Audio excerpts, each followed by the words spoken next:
En France, on a toutes sortes de choses. On a la meilleure cuisine du monde, une industrie puissante, la pétanque, une histoire glorieuse. Oui, en France, on a tout ça, et bien plus encore. Pourtant, une chose nous manque, une chose essentielle, le pétrole. Le pétrole, nous sommes obligés de l'acheter à d'autres. Cher, trop cher. C'est notre richesse qui s'en va et notre façon de vivre qui est menacée. Alors, que peut-on faire? En France, on n'a pas de pétrole, mais on a des idées. Bonjour à toutes et à tous et bienvenue au Goûter panafricain. Aujourd'hui, on reste sur l'actualité. Interview, petite capsule à chaud avec notre voix féminine du groupe, c'est Hachensout. Comment tu vas, Hachensout? Oui, bonjour, merci Thomas. Bon, je vais donner, comme tu dis, mes impressions à chaud. Ouais. Puisque ça chauffe, hein. Exactement. Il y a eu les BRICS et puis il y a eu un événement donc du côté de la Russie. Ouais. Ouais, donc c'est exactement ça. Hein. Il y a une grosse actualité et on s'est dit, au lieu de faire un podcast comme on a l'habitude avec une grosse description du monde panafricain, de l'Afrique, là on a voulu faire un autre format, quelque chose de plus à chaud, qui colle plus à l'actualité, et l'actualité est brûlante. Donc voilà, c'est une interview ce soir, une interview de Hachensout qui va nous partager son point de vue sur ce qui se passe dans le monde. Donc avant qu'on démarre, donc pensez bien sûr à liker et à vous abonner. Alors juste, on va tout de suite, je vais te poser la première question à Hachensout. Mort du chef du groupe Wagner. Ça y est, ça a été confirmé. Il y a même Vladimir Poutine qui a fait une récente intervention. Qu'est-ce que tu en penses? Est-ce réellement un accident ou peut-être que c'est une déclaration de guerre?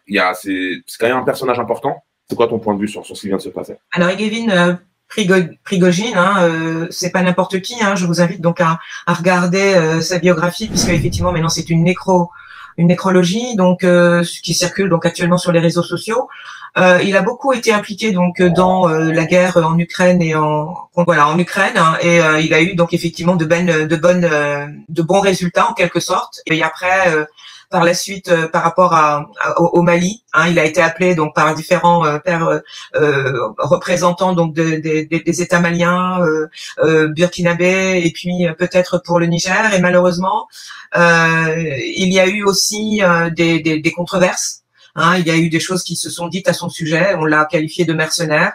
Il n'en reste pas moins que ceux qui ont fait appel à lui ont été satisfaits. Et c'est ce que on va en garder aujourd'hui, hein, pour le continent, pour ceux qui sont dans la révolution et dans la lutte. C'est les résultats contre les groupes islamistes, les groupes terroristes entre guillemets, par rapport à des militaires qui représentent effectivement un État constitué que ce qu'est la France, donc puisqu'il y avait des bases militaires au Mali, et malheureusement donc le terrorisme continuait de prospérer. Alors qui aujourd'hui aurait intérêt donc de voir Prigojine donc disparaître? Il y a énormément, on le sait aujourd'hui, de personnes, hein, et d'institutionnels qui auraient intérêt donc à voir Prigojine ne pas prendre pied au Niger. Ça, je le dis donc très clairement. Il y a peut-être, comme on le dit, le chef donc du Kremlin pour des questions d'ego, etc. Mais bon, et il y en a d'autres qui disent que Prigojine avait été téléguidé par les Américains. On attend tout simplement les résultats de l'enquête qu'a diligentée donc Poutine, et on va essayer d'y voir un petit peu plus clair donc avec toute l'équipe tranquillement. Il a aidé notamment au Mali. Tu penses que ça peut porter un préjudice par exemple pour le Mali, le Burkina Faso, le Niger qui luttent en ce moment pour leur, comme je dis à chaque fois, pour leur indépendance? Je pense que ça peut leur porter préjudice. C'est-à-dire qu'il faut le dire, regarde, lorsque l'on est en République centrafricaine, hein, Touadéra donc a fait appel donc au groupe Wagner, en sachant qu'il y a un embargo donc sur les armes qui ont été appliquées depuis un certain nombre d'années, et de ce fait donc Touadéra ne pouvait pas faire face à la menace terroriste. Il a tout simplement fait appel donc à Wagner, et le résultat parle de lui-même, quoi. Hein. Pareil pour le Mali, hein, la France. Quand tu dis parle de lui-même, c'est passé quoi?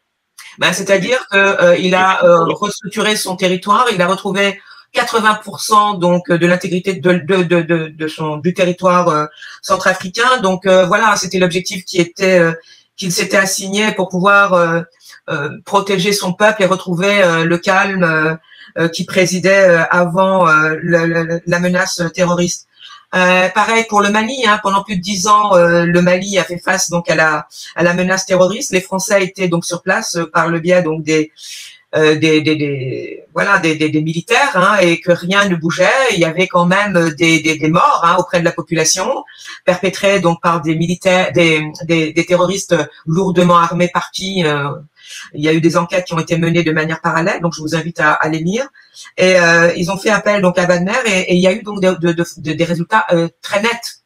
Donc Prigogine, on peut pas le qualifier, et on ne peut pas crier avec ceux qui se parent effectivement de la démocratie en disant effectivement que c'est un mercenaire, etc.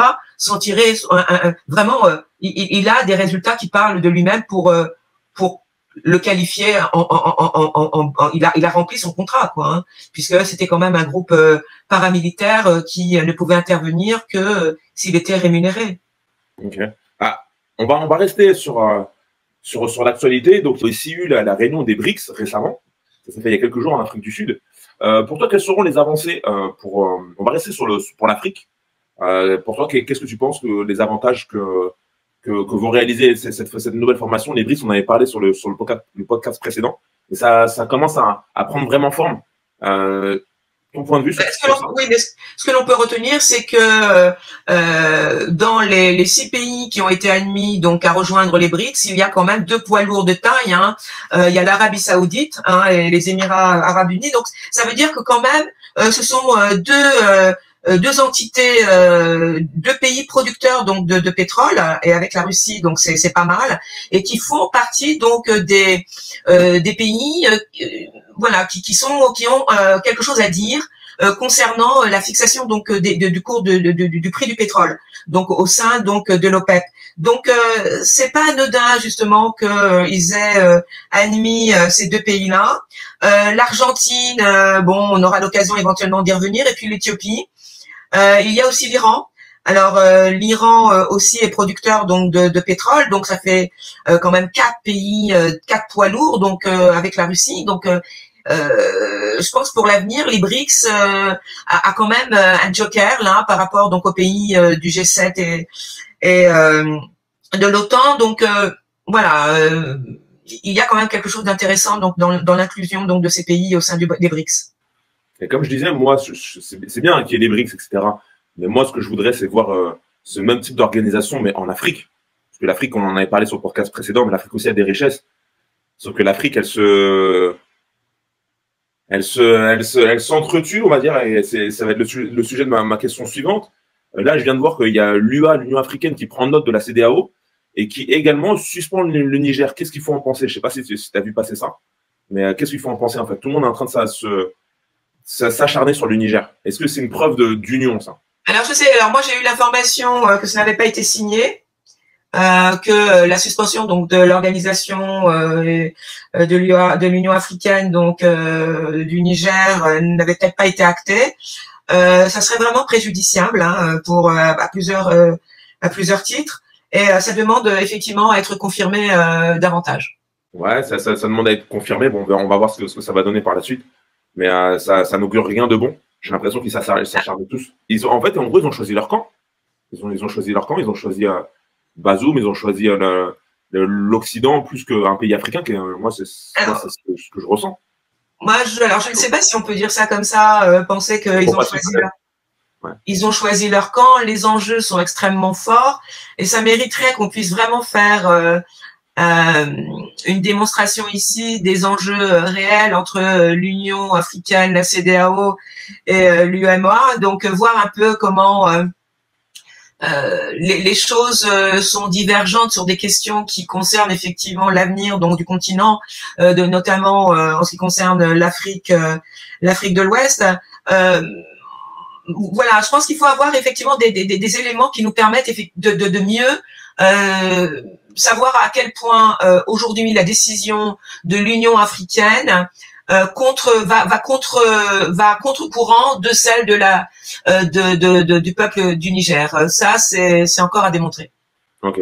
Dernière question, tu voulais faire un focus sur l'uranium. Je sais que tu as rassemblé pas mal d'informations sur ça, et c'est aussi en fait le point central, hein, pourquoi il y a beaucoup de conflits au Niger notamment. C'est parce que le Niger regorge de matières premières, et notamment d'uranium, qui servent à des pays occidentaux, à d'autres pays.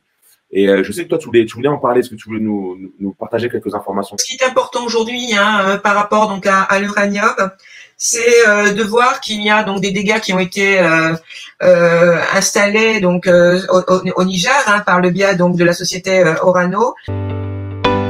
À Arlit, au Niger, la Cominac, filiale d'Orano, ex-Areva, a fermé en mars 2021. Cette entreprise a exploité pendant plus de 40 ans des mines d'uranium et elle laisse derrière elle un héritage empoisonné. Il s'agit de près de 20 millions de tonnes de boues radioactives, les résidus d'extraction de l'uranium. Les analyses qui ont été faites en 2009 par le laboratoire de la CRIRAD sur ces boues ont révélé une forte radioactivité, plus de 450 000 becquerels par kilogramme. Il s'agit donc bien de déchets radioactifs. L'entreposage à l'air libre de telles quantités de déchets pose des problèmes sanitaires pour les populations riveraines. D'abord parce que ces déchets produisent en permanence un gaz radioactif, le radon, et ensuite parce que les puissants vents du désert dispersent les poussières qui contiennent des métaux lourds radioactifs dont certains sont très radiotoxiques par inhalation. Ces déchets vont être radioactifs pendant des centaines de milliers d'années. Ils auraient donc dû être stockés sur un site qui garantit leur confinement à long terme. Mais ce n'est pas ce qui a été fait par Orano. Les déchets n'ont pas été regroupés dans des emballages étanches, ils ont simplement été déversés à même le sol. L'industriel envisage désormais de recouvrir ces terrils d'environ 2 mètres d'argile et de roche afin de limiter les émanations radioactives. Mais la question qui se pose est quelle sera la durée de vie de cette couverture. En plus, ces déchets entraînent une pollution des eaux souterraines qui se déplace dans l'environnement et qui fait peser une épée de Damoclès sur les ressources en eau potable pour plus de 100 000 personnes dans la région. Qui ont été dénoncés par les populations elles-mêmes et les représentants donc de la société civile donc sur place. Il faut savoir que la transformation du produit, c'est-à-dire tout le processus d'extraction de l'uranium, elle est faite dans des conditions qui ne sont pas adéquates lorsque l'on sait que ce sont quand même des produits radioactifs. Et il y a la question de la plus-value qui est quand même très énorme puisque le travail par rapport à l'investissement matériel permet donc des surprofits industriels puisque le travail dans les conditions de sa réalisation que l'on sait et notamment par le paiement d'une monnaie tampon qu'est le franc CFA dans les échanges d'uranium contre effectivement ce travail-là fait que les Nigériens, à mon avis, n'existent pas en tant que tels, par le fait même de la valeur travail qui n'est pas reconnue. Okay, alors, tu veux dire en gros que les Nigériens sont exploités et qu'ils donnent ils sont exposés à l'uranium qui est radioactif et en contrepartie, ils sont même pas rémunérés à leur juste valeur. C'est ça que tu veux dire? Exactement. C'est-à-dire que on a énormément de films qui vous permettraient effectivement de voir de quoi il s'agit, en sachant que Orano, qui est l'ex-Areva, ne peut pas s'exempter de la convention de l'agence l'AIEA, puisque la France est une puissance nucléaire, excusez-moi, et qu'elle se donne pour objectif la transparence sur les questions d'exploitation de l'énergie nucléaire. Elle a une responsabilité environnementale et sociétale qu'elle ne remplit pas du tout donc par rapport donc au Niger et aux conditions donc d'exploitation avec les risques pour la population et les travailleurs entre guillemets, puisque comme je vous l'ai dit, le travail donc n'existe pas donc au Niger, c'est-à-dire qu'elle n'est pas rémunérée du tout. Il n'y a pas de valeur travail au Niger. Ok, donc en gros les Nigériens ont raison de se révolter parce que d'une part ils sont exploités. Oui. Ils ont raison de se révolter. D'une part, ils sont exploités. D'autre part, ils sont exposés à une matière radioactive. Et d'autre part, ils sont même pas payés à leur juste valeur. Et je comprends pas comment ça se fait que que la CEDEAO et l'UA les sanctionnent alors qu'en fait, ça leur revient de droit. En fait, c'est juste naturel. Je pense qu'en France, c'est quelque chose comme ça. Où je dis la France, mais je peux dire n'importe quel pays européen. Si ça avait été le cas, on aurait vu une révolution dans les rues en moins de 2 jours. Bon, merci beaucoup. En tout cas, merci d'avoir suivi notre podcast. C'était l'actualité et on se retrouve très très vite pour un prochain contenu sur Goûter Panafricain. Merci beaucoup à Shensout et à très très vite. Merci, très bien. À bientôt. Salut.